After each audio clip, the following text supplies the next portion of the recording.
magluluto tayo ng pork curry. Gisa muna natin ang luya para lumabas ang bango. Yung bawang.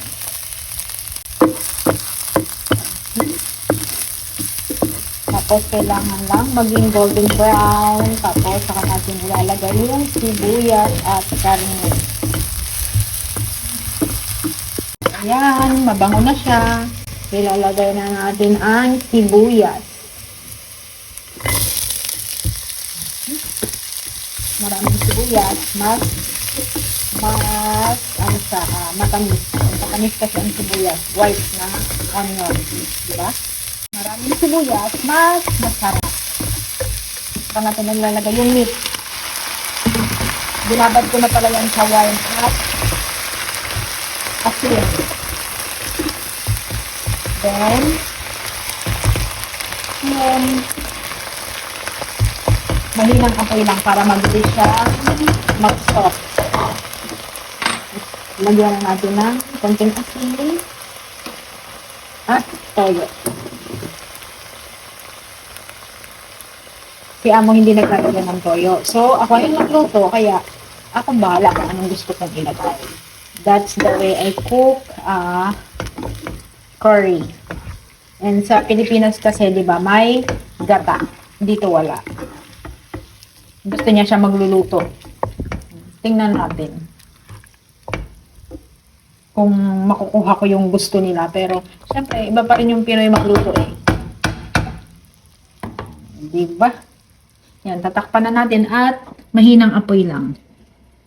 Cooking time! It's pork curry.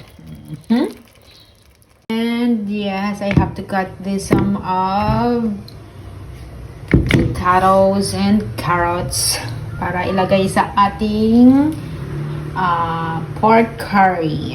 Hindi ko na siya bibidyuhan kasi medyo full na yung aking cellphone and I have a lot of videos and photos here na kailangan ko munang i-upload bago ko i-delete kasi tamad ako mag-voice over.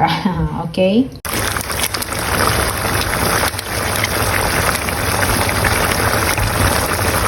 At yan ang gusto nila, Amo. Maraming curry. Yan ang gusto nila, Amo. Maraming corn style is sweet. Mahilig sila sa pagkain medyo sweet. Kaya gusto nila ng mga Pinoy kasi sweet ang mga Pinoy. Joke lang. And ito pala yung type ng curry bar na nilalagay namin kasi may ano siya, apple and honey flavor. Dahil nga gusto nila sweet. Diba? Ayan na siya. Papakuluan lang natin ng konti para medyo mas clear yung sabaw niya. Then, okay na siya. Wala nang gustong ipalagay dyan. Ayaw nilang lagyan ng bell pepper. Kaya, let's eat. Konting kulo na lang. Mahina pa rin yung ano niya, apoy.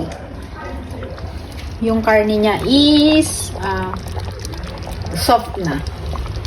That's all. Look, 10 to 15 minutes. My curry is all done na and we are ready to eat. Just wait for some time to simmer all the water.